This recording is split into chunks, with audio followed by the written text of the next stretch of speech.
Colour கண்ணாடி நேயர்களுக்கு வணக்கம். 2026 சட்டமன்ற தேர்தலுக்கான வாக்கு எண்ணிக்கை நடந்துகிட்டு இருக்கு. இப்போ கடைசி நிலை 6 மணி நிலவரம் தான் நாம இன்னைக்கு பார்க்க போறோம். அது மட்டும் இல்லாம இப்ப டிவிகே வந்து பயங்கர லீடிங்ல இருக்காங்க. 109 சீட்ஸ் லீடிங்ல இருக்காங்க. இன்னும் வந்து கிட்டத்தட்ட 9 சீட் தான் வந்து பெரும்பான்மையை நிரூபிக்க போகுது. விஜய் பெரும்பான்மையை நிரூபிக்க என்னென்ன மாதிரி தடைகள் இருக்கு, மத்த கட்சிகள் என்னென்ன நிலவரம் இருக்கு அப்படிங்கிறத வந்து நம்ம இன்னைக்கு ஃபுல்லா பார்க்க போறோம். ரைட். ஓகே. பூழி இப்போ straight to the cut to the சேஸா என்ன பண்றோம்னா, எந்தெந்த தொகுதிகள்ல இழுபறியில இருக்குதுங்கிறத பார்ப்போம். ஒரு 15 தொகுதிகள் இழுபறியில இருக்கு இல்லையா? 15, 17 தொகுதிகள். இந்த இழுபறி தொகுதிகள்லாம் எவ்வளவு இழுபறிங்கிறதையும் மக்கள்கிட்ட சொல்லுவோம். அடுத்த அரை மணி நேரத்துல இருந்து 3/4 மணி நேரத்துக்குள்ள இதுல பல இது வந்து நம்ம பேசிட்டு இருக்கிற இந்த நேரத்துல கூட லாஸ்ட் ரவுண்ட் கவுண்டிங் ஓடிட்டு இருக்குது. 23வது ரவுண்டு, 22வது ரவுண்டு, சில இடத்துல 24வது லாஸ்ட் ரவுண்டு, சில இடங்கள்ல பார்த்தோம்னா 17வது ரவுண்டு, 18வது ரவுண்டு தான் போகுது. இன்னொரு வாய்ப்புகள் கொஞ்சம் இருக்குதுங்கிற மாதிரி. பட் ரவுண்டுக்கு ரவுண்டு வந்து இந்த இடங்கள் எல்லாமே மாறிக்கிட்டே வருது. முன்ன பின்ன வந்து மாறுது. ஸோ இப்போ அந்த மாதிரி தொகுதிகள் என்னன்னு பார்த்தோம் அப்படின்னா, திருவண்ணாமலை திமுக வந்து முன்னிலையில் இருக்குது 1100 ஓட்டுகள் வித்தியாசத்துல. இப்போ நம்ம பேசுறது எல்லாமே பார்த்தீங்கன்னா, தாவேக்காவும் இதுல வந்து சின்ன வித்தியாசத்துல மெஜாரிட்டில இருக்கிறதையும் நம்ம பார்க்க முடியுது. பட் ஆனா தாவேக்கா 109லேருந்து 118 ஆகணும் அப்படின்னா திமுகவோ, அண்ணா திமுகவோ, இல்ல இந்தியன் யூனியன் முஸ்லீம் லீக்கோ, இல்ல எந்த ஒரு கூட்டணி கட்சிகளோ எங்கெங்கெல்லாம் தாவேக்காக்கு தடையா இருக்கிறாங்க அப்படின்ற தொகுதியில பாக்குறோம். திருவண்ணாமலை திமுக முன்னிலையில 1100 ஓட்டு வித்தியாசம். திண்டிவனம், அப்புறம் விக்கிரவாண்டி, விழுப்புரம், இந்த மூணுமே அந்த ஜோன்ல வருது. இது மூணுமே பாத்தீங்க அப்படின்னா ஒரு 5000 ஓட்டு வித்தியாசத்துல ஏடிஎம்கே வந்து திண்டிவனத்திலையும், 2500 ஓட்டு வித்தியாசத்துல பாமக வந்து விக்கிரவாண்டிலையும், 4300 ஓட்டு வித்தியாசத்துல டிஎம்கே விழுப்புரத்திலையும் அப்படின்ற மாதிரி இருக்குது. இது இல்லாம வந்தவாசி, ஊட்டி, இதுலயுமே 1000 ஓட்டு வித்தியாசங்கள்ல திமுக முன்னிலையில் இருக்குது. ஸோ இதுதான் வந்து என் தரப்புல இருந்து. நீங்க சொல்லுங்க வேற என்ன இருக்கிறதுலே ரொம்ப கம்மியான லீடிங் அப்படின்னு பாத்தீங்கன்னா பர்கூர் தொகுதி தான் சார். ஏன்னா ஏடிஎம்கே வந்து 99 வாக்குகள் லீடிங்ல இருக்காங்க. அந்த இடத்துல டிவிகே வந்து 2வது பொசிஷன்ல இருக்காங்க. less than 100 votes வித்தியாசம் இல்லையா? இதுதான் வந்து இருக்கிறதுலே ரொம்ப ரொம்ப கம்மியான லீடிங். இது வந்து சீட்டா மாற நிறைய வாய்ப்புகள் இருக்கு. இந்த 109 அப்படிங்கறது வந்து இந்த மாதிரி ஒரு சில கம்மி வாக்குகள் லீடிங்ல இருக்கும் போது அது சீட்டா மாற வாய்ப்பு இருக்கு. அதே மாதிரி கோவில்பட்டி இதுல வந்து டிவிகே வந்து 511 லீடிங்ல இருக்காங்க. டிஎம்கே இது வந்து ரொம்ப இழுபறியா போயிட்டு இருக்குது. அதே மாதிரி கள்ளக்குறிச்சியில வந்து டிவிகே வந்து 605 லீடிங்ல இருக்காங்க. செகண்ட் பொசிஷன்ல ஏடிஎம்கே இருக்கு. இதுமே கன்ஃபார்ம் ஆனா ஒரு 112, 113 அந்த மாதிரி வர வாய்ப்புகள் இருக்கு சார். கூட்டணி கட்சிகள் அப்படின்னு பார்த்தோம்னா விக்கிரவாண்டி பாட்டாளி மக்கள் கட்சி வந்து கிட்டத்தட்ட 2576 வாக்குகள் வித்தியாசத்துல லீடிங்ல இருக்காங்க.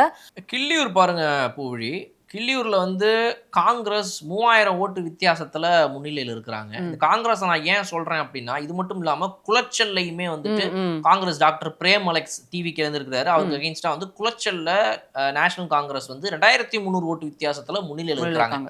இப்போ இந்த மாதிரி கிள்ளியூரோ இல்ல வந்து குளச்சல்லையோ வந்துட்டு முன்னிலையில் இருக்கிற இந்தியன் நேஷனல் காங்கிரஸ் என்ன வேணா பண்ணலாம். அடுத்து திமுக கூட்டணியிலிருந்து வெளியே வரலாம், வந்து தாவேக்காவோட இணையலாம்ன்ற பேச்சுவார்த்தைகள் போகுது. ஏற்கனவே திமுகவை விட்டுட்டு அவங்க வெளியே வந்து கூட்டணியே அமைக்க போறாங்கன்னு எதிர்பார்த்த நிலைமையில நடக்கல. இந்த முறை வந்து எலெக்ஷன் முடிஞ்சதுக்கு அப்புறமா இப்ப ரிசல்ட்ஸை வச்சு அந்த கூட்டணியை கழட்டிட்டு விஜய் கிட்ட வந்து சேருவாங்களா அப்படிங்கிறது ஒரு கேள்வி. வரவேண்டிய கட்டாயம் தாவேக்காக்கு இருக்கு. வந்தாங்கன்னா ஒரு இப்போ 5 சீட்டு முன்னிலையில் இருக்கிறாங்க 5 தொகுதியில. அந்த 5 தொகுதியும் நேஷனல் காங்கிரஸ் ஜெயிச்சாங்க அப்படின்னா அந்த 5 இதுமே வந்து இவரோட கூட்டணிக்கு வரும். தனிப்பெரும்பான்மை காட்டுறதுக்கான ஒரு நல்ல இது வரும். மினிஸ்ட்ரி அமைக்கிறதுக்கு ஒரு 118 தொகுதிகள் அவரால் ஜெயிக்க முடியும். ஸோ இது வந்து அவருக்கு இருக்கக்கூடிய ஒரு சேலஞ்சஸ். அந்த வகையில் பார்க்கும்போது வேற என்னென்னு பார்த்தோம்னா பாபநாசம், அப்புறம் வந்து நம்ம வாணியம்பாடி, இங்கெல்லாம் பார்த்தீங்க அப்படின்னா இந்தியன் யூனியன் முஸ்லீம் லீக் வாணியம்பாடியை பொறுத்த வரைக்கும் 2900 ஓட்டு, அப்புறம் வந்து பாபநாசத்துல 4200 ஓட்டு வித்தியாசத்துல இந்தியன் யூனியன் முஸ்லீம் லீக் முன்னிலை இருக்கிறாங்க. ஸோ இப்போ இவங்க ஒருவேளை இந்தியன் யூனியன் முஸ்லீம் லீக் திமுகவை விட்டு தாவேக்காக்கு வருமா, ஒரு 2 தொகுதி கையில் அவங்க கிட்ட இருக்குது. ஸோ இந்த மாதிரி 2-3 தொகுதிகளை ஒவ்வொரு இடங்கள்ல வச்சிருக்கிற இந்த கட்சிகள்லாம் விஜய் பக்கம் வந்தா இது என்ன ஆகும்? அண்ட் ஒருவேளை அப்படி வந்தாலுமே கூட அப்படி அமைக்கப்படுற ஆட்சிங்கிறது ரொம்ப மிகப்பெரிய ஒரு வலுவில்லாத ஒரு ஆட்சியா இருக்கும். ஏன் வலு இருக்காது அப்படின்னா, அவங்க எப்போ வேணாலும் விட்டுட்டு போகலாம். ஆமா, கண்டிப்பா இவங்க தான் டிசைடிங் ஃபேக்டரா இருக்காங்க. கழட்டி விட்டு போயிட்டாங்க அப்படின்னா கவர்னர் கூப்பிட்டு என்னப்பா மெஜாரிட்டி காட்டுறியா இல்லையா பாரு, ஐயா ஒரு வாரம் டைம் கொடுங்க தான் கொண்டாந்துடுறேன் மெஜாரிட்டி அப்படின்னு சொல்லணும். ஸோ இது வந்து எப்பவுமே அதுக்கு தான் ஒரு பார்ட்டி வந்து தனிப்பட்ட முறையிலேயே வந்து அவங்களே வந்து ஒரு 118 தொகுதிகளை மேலே ஜெயிச்சிரும் போது அடுத்தவனை நம்பி நான் இருக்க வேணாம், 5 வருஷம் சீட்டு எனக்கு வந்துட்டு சிஎம் நான் தான்ற அந்த கன்ஃபார்ம்ல இருப்பாங்க. பட் அந்த ஒரு பிரச்சனை இப்போ தாவேக்காக்கு இருக்குது. வேற என்னென்ன இடங்கள்லாம் சின்ன சின்ன நம்ம பார்த்த இந்த 2000 3000 4000 ஓட்டு அதை தாண்டி அதிகபட்சம் 4000 ஓட்டு 5000 ஓட்டுக்கு மேல வித்தியாசம். அதுவும் அந்த 4000 5000 நம்ம எதுக்கு எடுத்துருக்கிறோம் அப்படின்னா பெரிய ரவுண்ட்ஸ் பாக்கி இருக்குது. 7-8 ரவுண்டு பாக்கி இருக்கும் போது 5000 கணக்கில் எடுத்துருக்கிறோம். வெறும் 3 ரவுண்டு 2 ரவுண்டு தான் இருக்குது. லாஸ்ட் 2 ரவுண்டு அப்படிங்கும் போது நம்ம இந்த 1000 2000 கணக்கில் எடுத்து அந்த டிஃபரன்ஸ் பத்தி வந்து பேசலாம். வேற எந்த தொகுதிகள் இழுபறி? ரிஷிவந்தியம் தொகுதியில வந்து டிஎம்கே வந்து 4360 ஓட்ஸ் வந்து லீடிங்ல இருக்காங்க. டிவிகே அந்த இடத்துல செகண்ட் பொசிஷன்ல இருக்காங்க. பரமக்குடி அதே மாதிரி டிஎம்கே வந்து 2624 ஓட்ஸ் வந்து லீடிங்ல இருக்காங்க. டிவிகே அங்க செகண்ட் பொசிஷன்ல இருக்காங்க. இப்போ என்ன எனக்கு தோணுதுன்னா டிவிகே வந்து இந்த ஆட்சி அந்த தேர்தலுக்கு வரதுக்கு முன்னாடி அவங்க அந்த கூட்டணிக்காக தனியா நிற்கும் போதே வந்து இந்த அளவுக்கு வந்து 109 சீட்ஸ் லீடிங்ல இருக்காங்க. ஒருவேளை ஏதாவது ஒரு எஃபர்ட்ஸ் எடுத்து ஏதாவது ஒரு கட்சி 2 கட்சி கூட கூட்டணி இருந்திருந்தா இந்த தனி பெரும்பான்மையை நிரூபிக்க வேண்டிய அவசியம் டிவிகேக்கு இல்லாம இருந்திருக்கும் அப்படின்னு நினைக்கிறேன். அப்படி சொல்ல முடியாது போது. ஏன்னா அந்த நேரத்துல இருந்த சூழ்நிலைங்கன்றது வேற. இன்னைக்கு நம்ம பேசுறோம் 100 தொகுதிகளுக்கு மேல தாவேக்கா ஜெயிக்கும்னு இப்ப இங்க உட்காந்து வீடியோல பேசிட்டு இருக்கிற நம்ம நம்பியிருப்போமா, இல்ல வந்துட்டு வீடியோ பாக்குறவங்க நம்பியிருப்பாங்களா? எவ்வளவு பேர் இதை எதிர்பார்த்திருப்பாங்க? இது எவ்வளவு பேருக்கு ஒரு ஷாக், இது எவ்வளவு பேருக்கு வந்து ஒரு ஒரு ஒரு மிகப்பெரிய ஒரு நம்பிக்கை, அதிர்ச்சி, எப்படி வேணா நீங்க வார்த்தைகள் பயன்படுத்தலாம். அப்படிப்பட்ட ஒரு இது. ஸோ அப்போ தெரியாது நமக்கு. அதனால வந்து அந்த நேரத்தில் தாவேக்கா வந்துட்டு அவங்களால முடிஞ்ச முயற்சிகள் எடுத்திருந்திருக்கலாம். அது செயல்படாமல் கூட இருந்திருக்கலாம். சொல்ல முடியாது நம்ம. அந்த வகையில் பார்க்கும்போது பர்கூர் நீங்கள் சொன்ன மாதிரி ஏற்கனவே 100 ஓட்டுக்கும் கம்மியாக பாக்கி இருக்குது. 100 ஓட்டுக்கு கம்மியாக. திட்டக்குடி பொறுத்த வரைக்கும் 1500 ஓட்டு திமுக. கும்பகோணம் வந்து 1500 ஓட்டு திமுக முன்னிலை. கோவில்பட்டி 500 ஓட்டு திமுக முன்னிலை.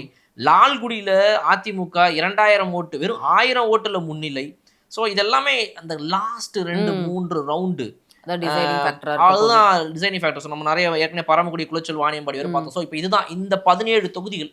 இந்த தொகுதிகளில் ஒரு 5 ஒருவேளை விஜய் பக்கமோ 7 விஜய் பக்கம் போச்சுன்னா கூட 115 116 வந்து 115 தாண்டதே இந்த ரவுண்டுகளுக்கு அப்புறம் ஒரு பெரிய கொஸ்டின் தான். அந்த பக்கம் நீங்க திமுக பாத்தீங்கன்னாலுமே கூட 50-55 இருந்தவங்க இப்ப வந்திருக்காங்க. ஓரளவுக்கு நல்ல ஒரு அமௌண்ட்க்கு வந்து 70 டச் பண்ற ஒரு மார்க்கு வந்துட்டாங்க. டிஎம்கே வந்து கீழே இருந்துச்சு, ஏடிஎம்கே தான் அந்த 70 மார்க்கெட்டை டச் பண்ணிட்டு இருந்துச்சு. இப்ப வந்து அது அப்படியே மாறி இருக்கு. Second place and third place ரொம்ப பெரிய ஒரு மாற்றத்தை பார்த்துருக்குது. ஸோ இப்போ அதுல வந்து அவங்க கூட அந்த கூட்டணி கட்சிகள்லாம் எப்படி இருக்க போறாங்க, என்ன ஏதுங்கிறதுலாம் வந்து ஒரு கேள்வி. பட் நம்ம நிறைய விஷயங்களை பொறுமையா இன்னும் டீட்டெயில்டா அழகா உட்காந்து பேசுவோம். இதுல நிறைய ஸ்டாட்ஸ், நிறைய நம்பர்ஸ், ஒரு மிகப்பெரிய ஒரு எப்படி சொல்றது, ஒரு லாஸ்ட் மினிட்ல கூட இன்னும் டிசைட் பண்ண முடியல. எப்படி வேணா போலாம். அது நடந்த உடனே நம்ம கண்டிப்பா வந்து பேசுவோம். இன்னும் அந்த 9 தொகுதிகள் விஜய் அவர்களுக்கு, தாவேக்கா அவர்களுக்கு கிடைக்குமா, 118 அவங்களால எடுக்க முடியுமா அப்படின்றத நம்ம காத்திருக்கோம்.